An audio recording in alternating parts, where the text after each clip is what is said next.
नमस्कार आप सभी को। मैं शिव कुमार प्रसाद भोजपुर जिले से मैं एक शिक्षक हूं और आज मैं चर्चा करने वाला हूं पाठ टीका के बारे में कि पाठ टीका बनाते कैसे हैं। मैंने अपने पिछले वीडियो में मैंने डिस्कस किया था कि पाठ योजना क्या है और पाठ टीका क्या है। मैंने दोनों संक्षिप्त अंतर बताने का प्रयास किया था और आज का हमारा महत्वपूर्ण टॉपिक है। मैंने पिछले वीडियो में कहा भी था मैं बहुत जल्द पाठ टीका लिखते कैसे इसकी जानकारी लेकर मैं आऊँगा। देखिए हमारे कुछ शिक्षक ऐसे भी होते हैं कि थोड़ा बहुत कन्फ्यूजन रहता है, मैं उसी को थोड़ा बहुत क्लियर करने का प्रयास करता हूँ।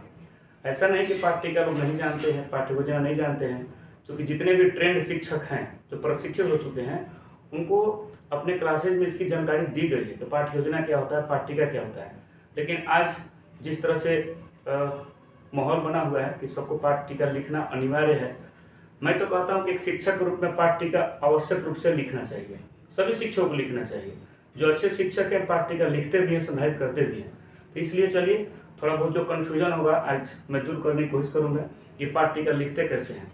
जैसा कि आप लोग स्क्रीन पर देख रहे हैं कि मैंने पहले से ही कुछ नोट कर लिया है ताकि मैं समय बचा सकूँ और इस पर मैं डिस्कस कर सकूँ। इसका स्क्रीन को आप लोग म्यूट करके पॉज करके आप लोग देख सकते हैं, समझ सकते हैं और खाका तैयार कर सकते हैं। मैं एक बात यहाँ क्लियर कर दूं कि जैसे कि मैंने यहाँ लिखा है कि पाठ टीका लेसन कमेंट, चाहे मैंने ये हेडिंग दिया है कार्यालय जिला शिक्षा पदाधिकारी स्थापना शाखा भोजपुर। मैं चूंकि भोजपुर से मैंने भोजपुर लिखा है, आप किसी अन्य जिला के होंगे तो अपना जिला के नाम डाल देंगे, ठीक है। यहाँ पर मैंने लिखा है शिक्षकों की दैनिक पाठ टीका पुस्तिका, ऐसा हेडिंग मतलब कि आप दे सकते हैं। दूसरी बात कि आप चाहें तो एक रजिस्टर खरीद करके पेंसिल से या पेन से इस तरह से स्केच से आप सारणी बना सकते हैं। अन्यथा किसी बुक स्टॉल पर, स्टेशनरी स्टॉल पर या प्रेस में जाएंगे तो आपको रेडीमेड रजिस्टर मिल जाएगा जिसमें सब कुछ बनाया हुआ रहेगा, सिर्फ आपको भरना होगा। तो चलिए दोनों ऑप्शन आपके पास, आप इसको देख लेंगे। चलिए हम लिखते कैसे। सबसे पहले यहाँ पर लिखेंगे शिक्षक का नाम, जो भी आपका नाम है यहाँ पर लिख सकते हैं। वर्ष, किस वर्ष का मतलब कि ये आप बना रहे हैं उस वर्ष को दे देंगे। योग्यता के रूप में आप लिख सकते हैं, अपनी योग्यता का निर्धारण कर सकते हैं। ये तीनों चीज दे दिया जाता है। चलिए हम लोग यहाँ शुरू करते हैं। जैसे मान लीजिए कि पाठ टीका एक दैनिक कार्य का प्रतिफल होता है। एक शिक्षक के रूप में जब आप कक्षा में जो भी कार्य करते हैं वो उसी को उसका रिपोर्ट, उसका प्रतिवेदन तैयार करना ही पाठ टीका होता है।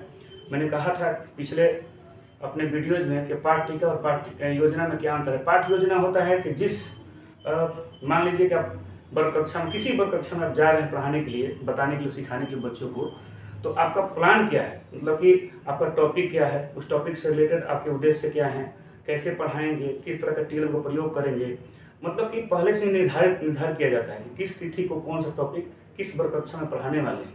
तो वो पाठ योजना के अंतर्गत आता है।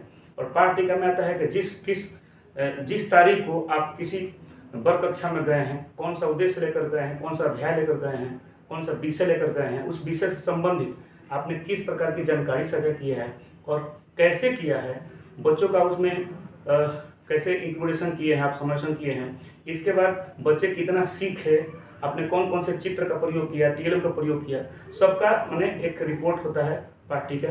और ये चीज़ें मैंने पहले भी साझा किया था और उसका रिपोर्ट किस प्रकार तैयार करते हैं आज मैं बताने वाला हूँ। जैसा कि मैंने देख रहे होंगे आप लोग कि मैंने एक सारणी बना लिया है। तो यहाँ पर देखिए पहले लिख लेंगे तिथि, फिर वर्ग, फिर घंटी, फिर विषय, और यहाँ पर प्रस्तावित पाठ की संक्षिप्त टिप्पणी। इसके बाद आपका कॉलम होगा पाठ के मुख्य बिंदु, कृष्णपट कार्य। कृष्णपट मतलब जो बोर्ड पर आप लिखते हैं, जिसको कृष्णपट मतलब ब्लैक बोर्ड होता है इंग्लिश में। और युक्ति में आप कुछ भी दे सकते हैं। यहाँ पर तिथि में मैंने ऐसे एग्जाम्पल के रूप में मैंने कल की तिथि डाली 25/8/2023, मैंने यहाँ पर तिथि लिख लिया। वर्ग मान लीजिए कि मैं छठा क्लास में, कोई भी शिक्षक होते हैं और उनका रूटीन अलग अलग होता है, क्योंकि शिक्षकों की संख्या पर निर्भर करता है कि कितने क्लास तक आपका विद्यालय चलता है और रूटीन के हिसाब से आपकी घंटी होती है। किसी को 5 घंटे, किसी को 6 घंटे, किसी के 7 घंटे भी हो सकती है, किसी का 3 घंटे भी हो सकता है। मैं यदि शिक्षक ज़्यादा हो तो उस सुविधा के अनुसार विद्यालय में अलग अलग होता है। तो खैर यहाँ पर मैंने बोर्ड पर चूँकि 3 ही घंटे अट सकता था, मैंने 3 ही घंटे लिखा है। इसलिए मान लीजिए कि मैंने एक एग्जाम्पल लिया है कि मैं सामाजिक विज्ञान अपने विद्यालय में पढ़ाता हूँ, ठीक है। तो मैंने 25 तारीख के डेट में मैंने 25 तारीख यहाँ पर तिथि लिखा है। वर्ग यहाँ पर लिख दिया मैंने छठा क्लास, यहाँ पर घंटी दूसरी, ठीक है।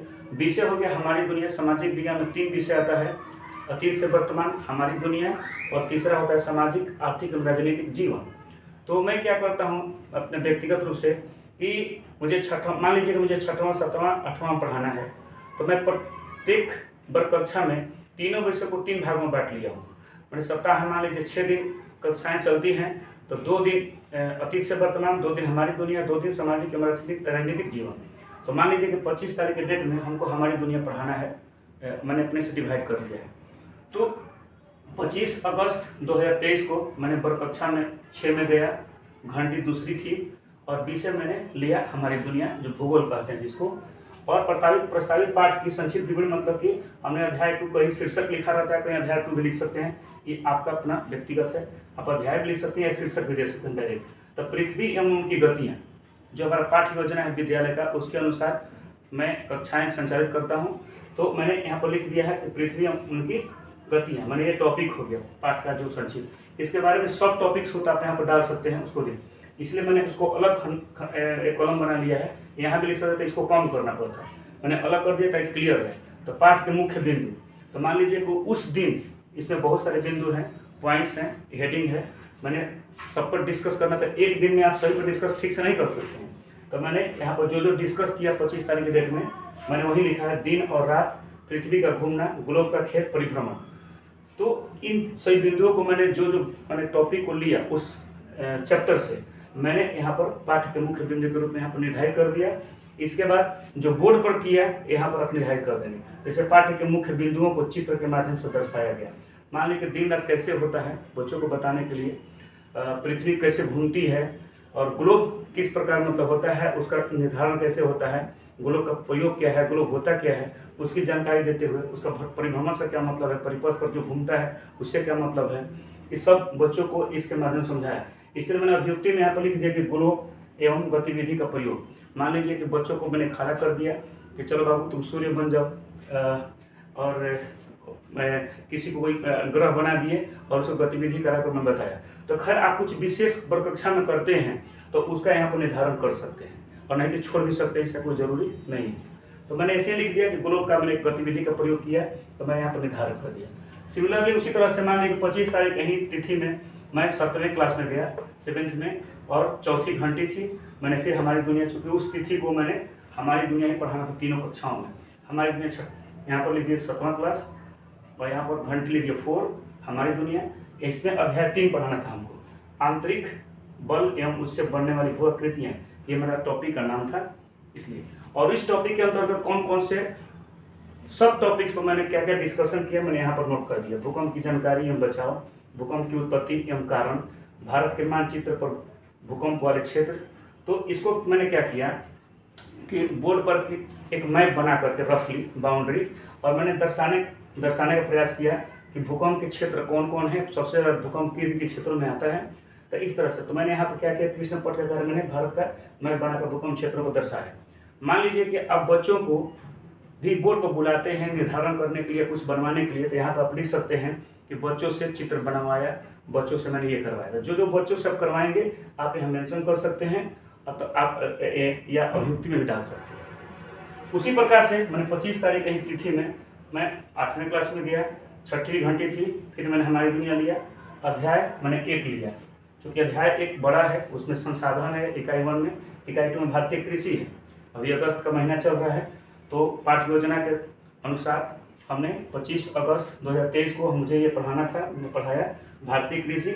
और भारतीय कृषि में सब टॉपिक्स बहुत ज़्यादा हैं, लेकिन जो मैंने उस दिन क्लास लिया, जो टॉपिक पर काम किया, मैंने यहाँ पर लिखा भारत के विभिन्न प्रकार के कृषि, भारत में कितने प्रकार की कृषि होती है, और फसलें और उसका वितरण, भारत में कौन कौन से फसल किन किन क्षेत्रों में पाया जाता है, ज़्यादा उपजता है, इसका मैंने विवरण तैयार किया।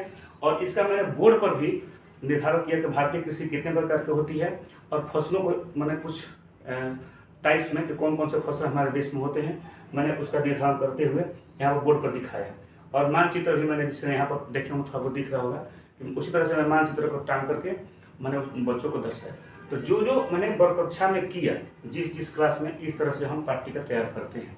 फिर मान लीजिए कि आप यहाँ 25 तारीख की डेट में किसी और क्लास में जाते हैं, तो फिर उसी तरह से हम क्लास लिखेंगे, घंटी लिखेंगे, विषय का नाम लिखेंगे, कौन सा अध्याय आप ले रहे हैं, उस अध्याय के अंदर कौन कौन से टॉपिक पढ़ा रहे हैं वो लिखना होता है।